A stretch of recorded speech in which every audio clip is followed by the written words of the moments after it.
ગાડે ફાયદો કરાવે, સમાજ માટે કંઈક આદર્શ સ્થિતિ હોય. હર્ષલભાઈ, તમારો ટર્ન.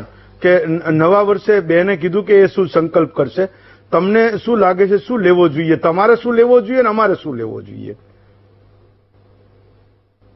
પહેલા તો કહી દઉં કે મારો એ સંકલ્પ હતો કે વીટીવીમાં આ બધા વ્યક્તિઓ ભેગો મારું કોઈક ટાઈમ આવે તો મારો એક સંકલ્પ તો પૂરો થઈ ગયો તમારા થકી. ચાલો ફાઇન. બીજું એ કે સંકલ્પ એટલે સંકલ્પનામાંથી શબ્દ આવ્યો છે. સંકલ્પના, સંકલ્પના એટલે કોઈ પણ માનવી પોતાનો મૂળભૂત ગુણધર્મ કરે. માનવી કે કોઈ પણ જીવ, એટલે કાગડો ઈંડા મૂકે તો એ પણ એક સંકલ્પના છે. તો માનવ જે કોઈ પણ કાર્ય જેના ગુણધર્મ મુજબ કરે. હવે સમજો સાહેબ કે આપણે આ બાકી માઇન્ડ પ્રોસેસ છે. કેટલાય લોકો એવા હશે કે જીમની ફી ભર દે વર્ષ, પણ જાન્યુઆરી સપોઝ 9 વર્ષ હોય, જાન્યુઆરીથી તો દિવાળીથી તો 1 મહિનો જાય પણ નથી જતો. એનું એકમાત્ર કારણ છે સર કે એની મેન્ટલ જે સંકલ્પના શક્તિ છે ને એ મેન્ટલ સાયન્સ મુજબ કામ નથી કરતું. હું 30 સેકન્ડમાં તમને હું કહી દઉં કે કોઈ પણ વ્યક્તિને ગ્રેટ બનવાનો સંકલ્પ હોય, ગ્રેટ, બધાને મહાન બનવું છે, ગ્રેટ, પછી કોઈ પણ પોતપોતાના ફિલ્ડમાં, તો ગ્રેટમાં જી એટલે ગોલ, ગોલ નથી નક્કી હોતો. જેમ કે આપણો ગોલ હોય છે 6 પેક બોડી બનાવવું, તો લોકો એને એમ સમજે છે કે ટાર્ગેટ મારો 6 પેક, નહીં, એ તમારો ગોલ છે. ટાર્ગેટ તમારું જીમ જવું છે, ટાર્ગેટ તમારું સવારે ઉઠવું છે. તો આપણે સીધું ગોલ ન થાય ને એટલે એ સંકલ્પ મૂકી દઈએ છીએ. તો G for goal, R for read. જે તમારું ગોલ હોય એના વિશે સતત વાંચતું રહેવું જોઈએ. ખાલી ચોપડી નહીં, યુટ્યુબમાં, છાપામાં, હોર્ડિંગ્સમાં તમને સતત એ જ રહેવું જોઈએ. સપોઝ તમારો સંકલ્પ એવો હોય કે વીટીવીને આપણે દુનિયાના નંબર 1 ચેનલ બનાવી છે, તો વીટીવીને દુનિયા નંબર 1 ચેનલ મારો ગોલ છે, તો એના માટે ટાર્ગેટ કયા એક્શન છે. E for energy. તમારી એનર્જી મુજબ ઉપર કામ કરવું પડશે કે મારે વિશ્વની નંબર 1 ચેનલ થવું હશે તો મારે આ ભાષા વિશે વાત કરવી પડશે. તમારી એનર્જી, તમારું ફિઝિકલ, તમારું mental stability. A for action. વાત નહીં, ખાલી વાત. જેમ કે મારે 6 પેક બોડી બનાવવું છે તો પહેલા તમારે સવારે વહેલા ઉઠવાની શરૂઆત કરવી પડશે, જંક ફૂડ ખાવાનું બંધ કરી દેવું પડશે, એટલીસ્ટ ઘરમાં બેઠા બેઠા ઠેકડા મારવાનું શરૂ કરી દેવું પડશે.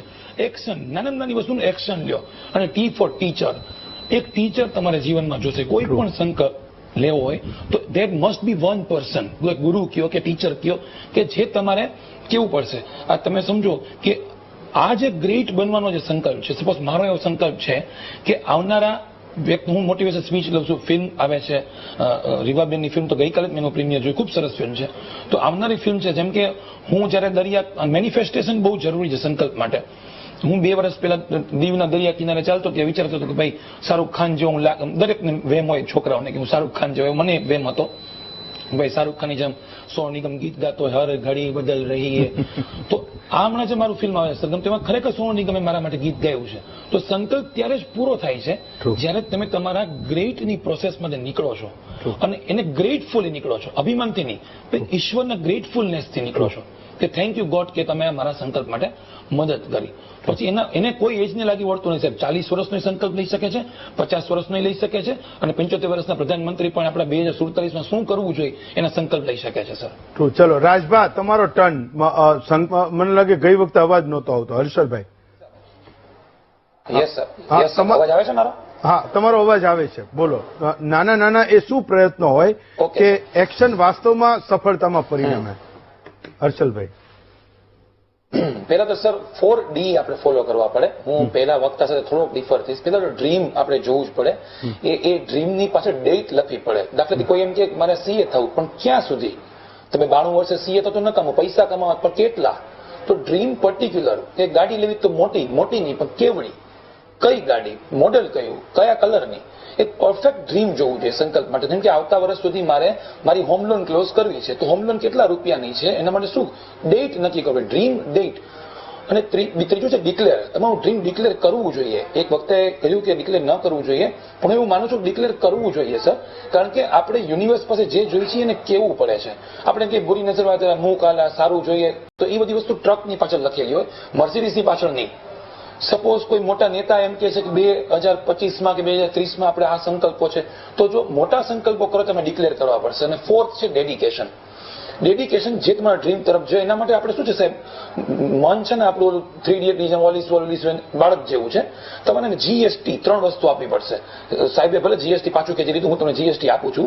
જી means greet yourself. Greet કે ભાઈ થોડુંક થયું, ચાલો આજે તમે સરસ બોડી માટે કામ કર્યું, હાલો આપણે આજે એક કામ કરીએ છીએ, તને 1 કલાકની ટીવી જોવાની છૂટ છે, આપણે જેમ છોકરાઓને આપીએ છીએ. પછી સ્લેપ યોર સેલ્ફ.